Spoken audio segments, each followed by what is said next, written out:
Bonjour les permaculteurs, permacultrices, jardiniers, jardinières. Aujourd'hui je vais commencer une vidéo sur le purin d'ortie. Donc je prends des gants, hein, même s'ils sont pas beaux, je prends des gants, ça pique quand même, ça passe à travers.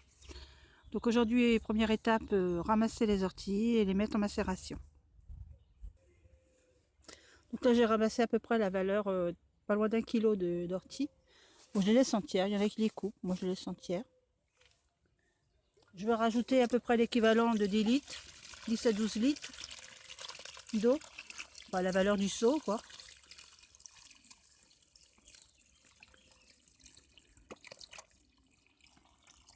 Voilà.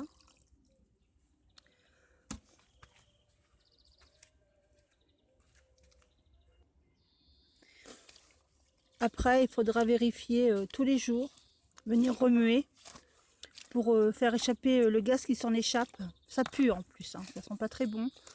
Au bout du 5e jour, on commence à avoir les narines qui se dilatent. Donc on laisse macérer comme ça jusqu'à temps qu'il n'y ait plus de mousse quand on remuera. Il y aura de la mousse qui se fera comme du savon. Et là, ça sera pas bon. Et le jour qu'il n'y aura plus du tout de mousse, ce sera parfait. Pour le moment, on garde la touillette pour touiller au moins une fois tous les jours. Et surtout, on couvre. On couvre parce que, d'abord, pour pas qu'il y ait d'autres choses qui rentrent à l'intérieur. Mais surtout, il y a des insectes qui aiment bien l'odeur et qui viennent s'y noyer. Donc après, c'est plus vraiment un purin d'ortie, c'est une soupe d'insectes. Bon, voilà. Maintenant, je reprendrai demain. 3e jour. J'ai déjà remué depuis les 2 premiers jours. Donc, vous voyez, ça mousse. Mixture, une petite potion magique pour mes futurs plants dans le jardin. Et pour booster aussi un petit peu les plants dans la serre.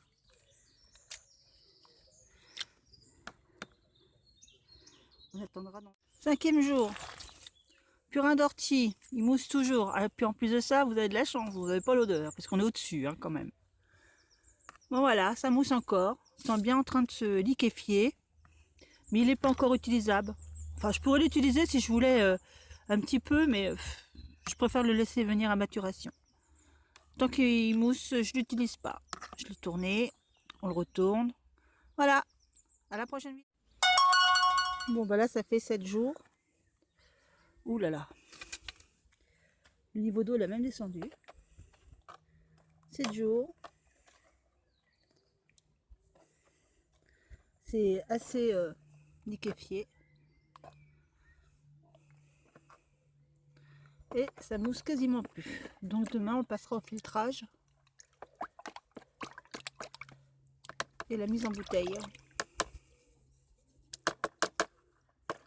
Voilà, à demain. Bon bah je pense qu'aujourd'hui c'est bon. Hein. Vous m'excuserez pour le gars qui passe son rotefil. Il faut qu'il travaille lui aussi. Donc là, il n'y a plus de bulles, il n'y a plus rien. C'est tout en suspension. Donc je vais arrêter de le tourner. Il va se reposer pendant 10 minutes. Ce sera plus facile pour être filtré. Je monte ça dans 10 minutes. On prépare.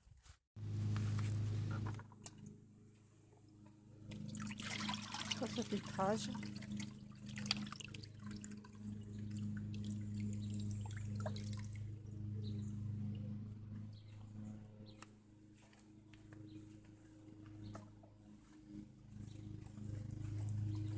J'ai mis un peu d'eau dans le seau pour rincer, mais je ne le remets pas dedans. Je le mets directement sur ma planche à côté de petits pois.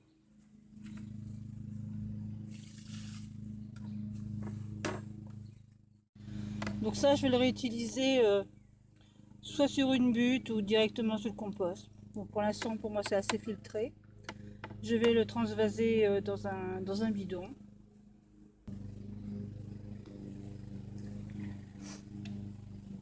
La tondeuse derrière. Hein. Ah, c'est un peu épais puisque... Oh là, j'en ai à côté. Gaspillage.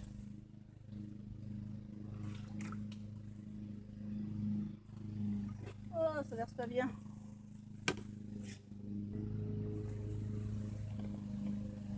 Donc on met dans un autre bidon.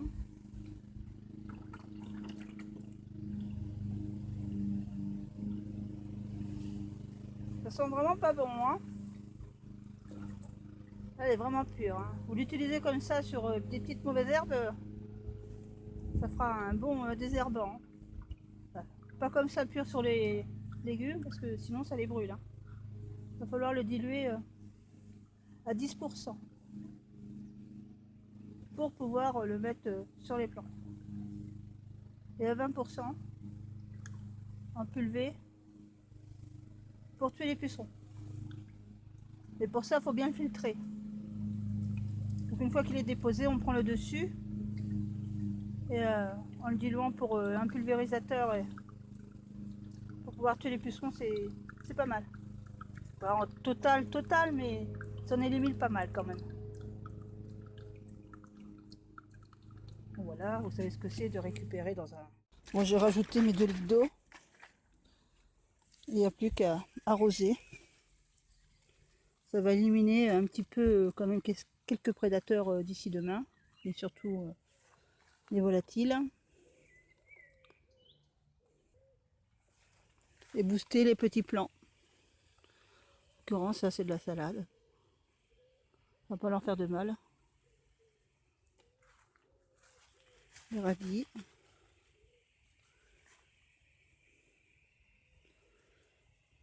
Bon, c'est certain que pendant une journée, quand on s'approchera, ça sentira pas bon. Mais c'est pas grave. C'est écologique. Voilà, dans la serre.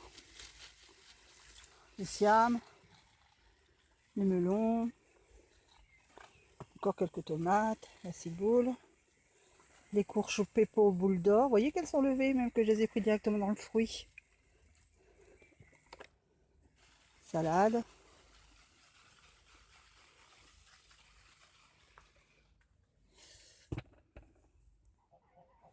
Courge chireuse. Ben voilà, hein. On va pas faire le tour. Hein. Allez, vite fait comme ça. Ça pousse, c'est pas rapide, mais ça pousse aussi. Hein. Je pense que d'ici 15 jours, on devrait peut-être commencer à mettre... Il serait temps en plus de mettre en terre. Bon ben voilà, mes amis, je vous dis à la prochaine. Au revoir.